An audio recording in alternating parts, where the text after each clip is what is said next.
But the Greens, the idiot Greens, let us for a moment focus on them. Now, the Just Stop Oil protesters, you know, the fools that have decided that orange is the colour that apparently is the best one to display. Oil is harming the earth, so we need to stop your snooker game. And it's hurting the earth, so we're going to stop your rugby games. And we're going to interrupt everything because oil's just that terrible. Ugh. And then there's, of course, the members of the doomsday cult in this country called Blockade Australia, which, among other things, say that it doesn't matter whether you need to go to work or need to get to hospital or need to go to a funeral. Your life doesn't matter because the planet's more important than the people that are on it. Because if we don't save the planet, then the people that are on it will be displaced. What, like the people that are displaced by the protest? Anyway, it doesn't make sense. And then, of course, this week there was the excellent example of what happens to the idiots who decided to block the road in the name of the environment, and they did so in Las Vegas. I'm gonna take all of you out. You better move. You're gonna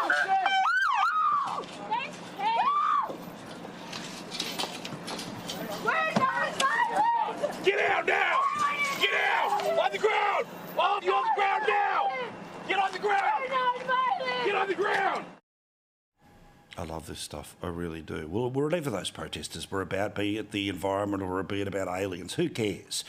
The point is that you need the free movement of human beings in order to go about their business. They need to be able to expect that unless the train is breaking down because the train is breaking down, not because it's going to be stopped by any idiot who says it should stop because of what they believe in or the doomsday cult that they are members of.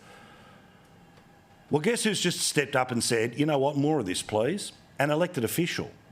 Now, I want somebody to please explain to me, if Pauline Hanson had come out there tomorrow and said, you know what, more disobedience, take to the streets, lock up this, blockade that, what do you reckon the response of the establishment media would be? Well, they'd be trying to find ways to charge her. But because most of the people, particularly in the press gallery, either vote or certainly lean or believe Green, they just let him get away with saying this today. That Adam Bandt has urged Australians to embrace civil disobedience to join climate protests. Seriously, think about this. When people were protesting when it came to their rights, when it came to COVID, of course, they were the worst people on the planet. But the people who wanted to go and protest on the behalf of the planet, which, of course, according to some of these extremists, include ruining the earth with mining and covering it with solar panels in order to save the atmosphere, here he was today on Sky News saying what you would imagine any other politician would get in trouble for. But because it's Adam Bandt, blah, blah, blah, just move on. Well, I'm not going to. The more new coal and gas projects that Labor keeps opening, the more civil disobedience there's going to be. I just repeat, insert the politician you dislike the most, who openly says, stuff more stuff up, break more laws. Oh, that's right, hang on.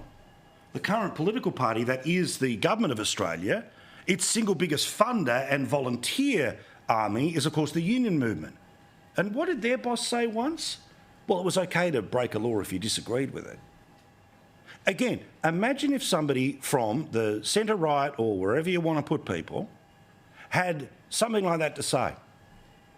Given our penchant for wanting to pretend that Australian politics is no different than American politics, and when you dare point out that the madness of ticks and crosses is madness, that you're just as bad as a January 6er. Somebody who wanted to defeat democracy and democracy's on the ballot and all of this other rubbish because they listen to the weird type of podcasts that only a fringe of a section of a few do. Now, it's fine to protest if you believe that there is a great need for even greater climate change. But the idea to disrupt with the protest, well, then that's when you're going to get yourself into trouble.